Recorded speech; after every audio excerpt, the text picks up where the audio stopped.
Sveiki! Tai kodėl vis daugiau kandidatų atmeta mūsų darbo pasiūlymus? Mano vardas Vytenis ir šiandien aš jums duosiu 3 trumpus praktinius patarimus, kaip tai pakeisti. Pirmas.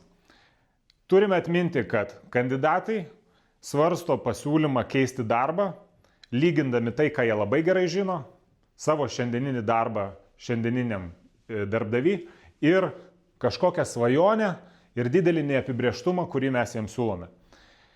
Svajonė yra didelis privalumas mūsų, svajonę lengviau parduoti, tačiau neapibrėžtumą yra mūsų darbas sumažinti.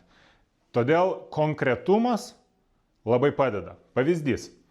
Kandidatui galim sakyti, per 90 dienų tu padarysi A ir tai mums visiems reikš B. Arba per 6 mėnesius išmoksi tą ir tą su to ir to žmogaus pagalba.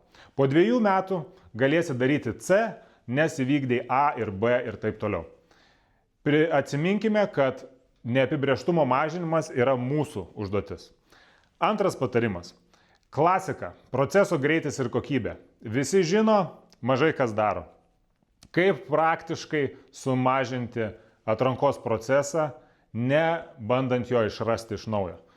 Labai paprastas pratimas, kurį siūlau daryti nuo šiol su kiekvienu kandidatu. Jeigu jūs pirmo pokalbio metu matote, kad kandidatas jums visai patinka, iš karto derinkite antrą pokalbį.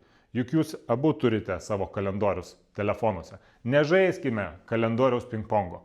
Ir trečias, mano galva bene svarbiausias patarimas, simuliuokite konkrečias situacijas su kandidatu. Kuo konkrečiau jam duosite galvoti, ar jai tuo bus aiškiau, kur link kandidatas krypsta. Duosiu pavyzdį. Netgi pirmo pokalbio eigoje jūs galite sakyti, štai, jeigu mes jums pasiūlome 2000 eurų į rankas tiek, kiek jūs norite, 3 dienas iš biuro, atlygio peržiūrą per 6 mėnesius, ar priimtumėt tokį pasiūlymą? Nustebsite, kaip dažnai kandidatai tik tada pradeda galvoti apie pasiūlymą kaip kažką konkretaus. Ir tada, jeigu jie sako priklauso, turiu dar pagalvoti, jūs jau turite sekančias pokalbio dedamasias, kurios jums padės arba sumažinti riziką, arba labai aiškiai žinoti, kad šitas pasiūlymas tikrai bus atmestas. Linkiu jų kuo mažiau ir kuo lengvesnės kandidatų medžioklės. Ačiū.